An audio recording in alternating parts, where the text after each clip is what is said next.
U.S. Central Command just announced they began a third round of strikes against Iran in response to Iranian forces attacking a Cyprus-flagged container ship in the Strait of Hormuz. CENTCOM says the U.S. is degrading Iran's ability to attack ships, and the strikes are being carried out at the direction of the commander-in-chief. Tom, let's go right back to you on this. Obviously, this is the perennial issue right now. No matter where we are, we talk about the Texas Senate race.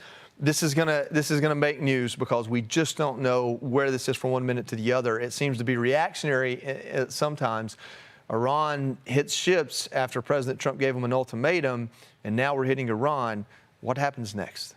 We don't know what happens next, but I will say this. There are some that believe that if we take some sort of military action, that's going to be bad for midterms for Republicans. I actually disagree with that. I think the fact that we went in the first place, so there were some that weren't happy about that. But if you are going to go in, I think most of those folks think finish the job and get it done. And these diplomatic talks, 60 days, and then we extend it, and then we're in a ceasefire, and then we get hit, and then they're saying crazy things on social media and kill Trump in the streets.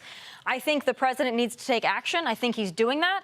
And I think the American people will reward him for that, because I think the worst thing that can happen is just rinse and repeat for months on end and have no change. Riley, we were on this show a couple of weeks ago, Tommy and I, and we broke news. We had the vice president come on this show, call in from being pulled away from the things that he was involved in to talk about this deal, this big plan that was going to give, I believe it was 60 days, this memorandum of understanding, working towards the deal. The entire administration seemed to be lock and step. This was a good plan and it had teeth.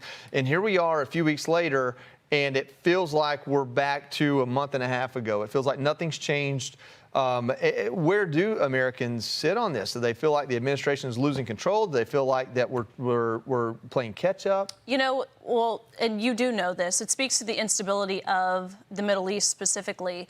I'll agree with Tommy here. I think President Trump is a man of his word. If he says he's going to do something, you better believe he is going to follow through with it. Now, you ask where Americans sit.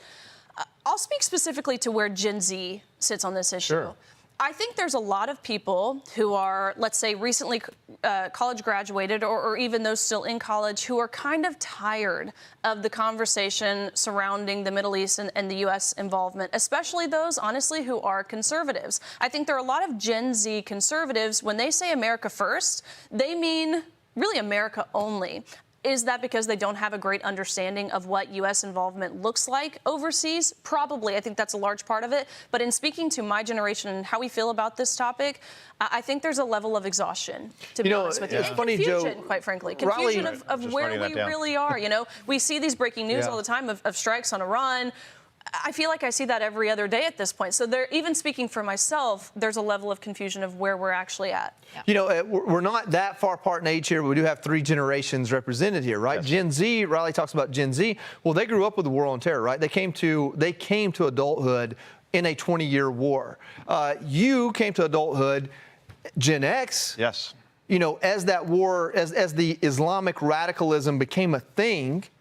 And so your generation sees a little bit differently and probably has a little bit more patience because you saw 9/11 and you saw and maybe not you specifically, but just your generation saw the bombings in Beirut, saw the USS Cole, and what radical Islamic terrorism can do if you don't take the fight to them. It's a great point. I was in New York on 9/11. I wasn't downtown, but I could see it right from about here where I was working, and the building was on fire, and getting off on a ferry to get back to New Jersey, and then knowing that my friends were dying or had died in the World Trade Center. So, yeah, I do have a different perspective. I think Riley makes a great point, though, around the numbness and fatigue around this, because I look at oil futures, like right now, right, $71, right, a barrel, which is pretty low, right, considering it was above 100 at the beginning of this war. Yeah. Gallon of gas, $3.88. It was well above $4. Mm-hmm. So I think at this point, Joey, I think the American people, they're either numb or they have patience, but in the end, until the Strait of Hormuz is completely open, this is going to be a problem for Republicans in the midterms, because the longer this goes on, the more Democrats could have the argument that they're the anti-war party, and therefore they may do better in the midterms than they otherwise would if we didn't have this war happening right now. Tommy?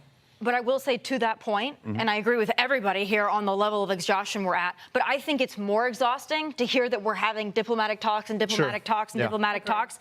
And then it's like, oh, they've agreed to this, that, or whatever. That's phony baloney. They don't mean anything they say, at least the people that we've been talking to. Well, we don't know who we're talking to is exactly. the problem. But I think that the fatigue comes when we keep hearing that there's some kind of a ceasefire or there's some kind of a negotiation. Yeah. I think being decisive, I think that to me, is a better path politically than doing the same thing over and over again and convincing people that we're getting somewhere diplomatic. But without ground troops, how can we be decisive, Joey? I mean, you're the military guy. There's a lot going on right now. Yeah. I think the president favors diplomatic solutions and understands that his reputation is he has to use the big stick when it's necessary. You know, speak softly, carry the big stick. President Trump is to speak loudly and carry the big stick. Either way, there has to be consequence. Yeah. And I think that's what President Trump is trying to balance, and it's not easy to do with folks whose ideologies surpass any convenience they could want. You can't just say, hey, just go be rich and be peaceful. That doesn't work for them. The big takeaway from here, we've turned Tommy into a war hawk, and we'll stick with that. Be sure to like and subscribe for all the Fox News latest on YouTube and catch full shows streaming now on Fox One.